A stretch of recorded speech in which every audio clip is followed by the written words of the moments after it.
In this section, we're going to be diving into the concept of building custom modules.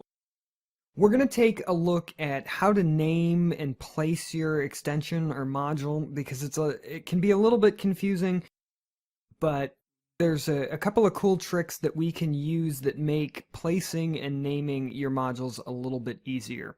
Then we're going to talk about creating a composer file and what that is and the purpose that that file serves. Then we're going to create the info file. We're going to talk about what's in that file and how it differs from the info file that we created when we made our theme. Then we're going to add a little bit of functionality to our module. We're not going to go crazy here, but we will add a little bit of functionality. And then we're going to talk about understanding some of the additional files that can be found within a particular module. In this particular video, we're going to be talking about naming and placing your extensions. Now, we're going to talk about the naming conventions that are typically used for Drupal modules, and then we're going to talk about where to place them. And now this may seem a little no-brainer. It's really not, because there are several different ways that you can go about placing modules, and you're going to need to pick what's going to work best for you. But we will talk about the most common practices for placing modules. So while it may seem pretty obvious what we're going to do when it comes to placing and naming our modules, it really can be a bit confusing if you're not 100% sure as to where to place things. For example, there are two separate modules folders within our Drupal installation. So I'm here in the root of our blogging website. And I have this modules folder here with a README file in it.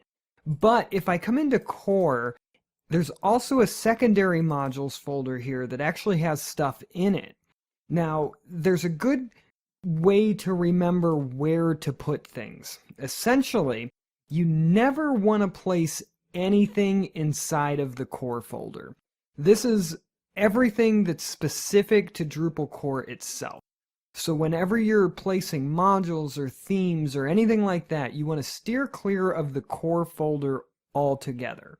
So now we need to place our new module here in the modules folder. Now there's a couple of conventions that are used that we can lean into in order to keep things separated and keep things clean. The first option that we have is to just place everything right here in this folder.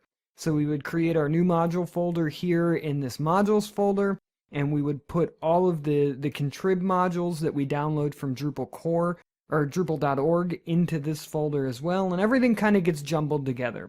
And if you decide that you want to go that route, that's 100% fine. You can do that, and everything is going to work exactly the way that it should.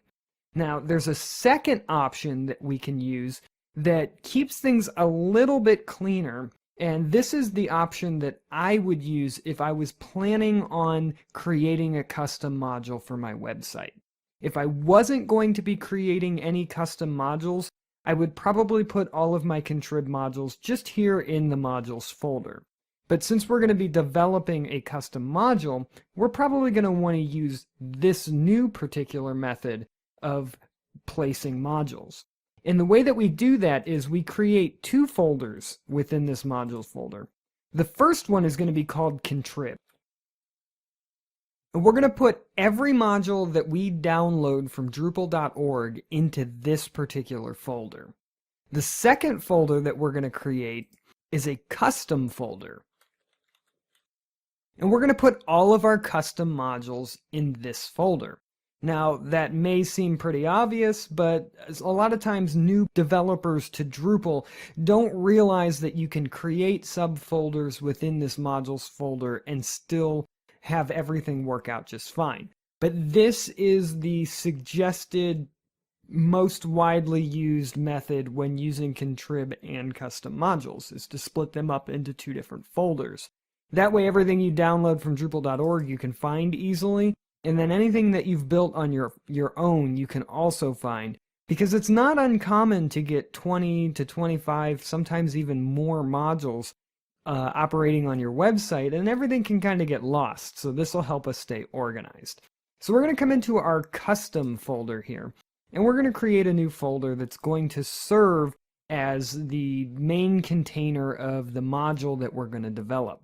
Now, the module that we're going to develop isn't really going to add anything special or useful to our blogging website, but it is going to help us understand how things work within Drupal module development. So we're going to call this Hello World. Now, there are conventions that are used for naming modules, and most of them are there because they need to be there. They're not really suggestions, they're what we need to do. The first one is that we never use capitals. We always use lowercase letters no matter what when naming our modules. Also, we don't use any spaces.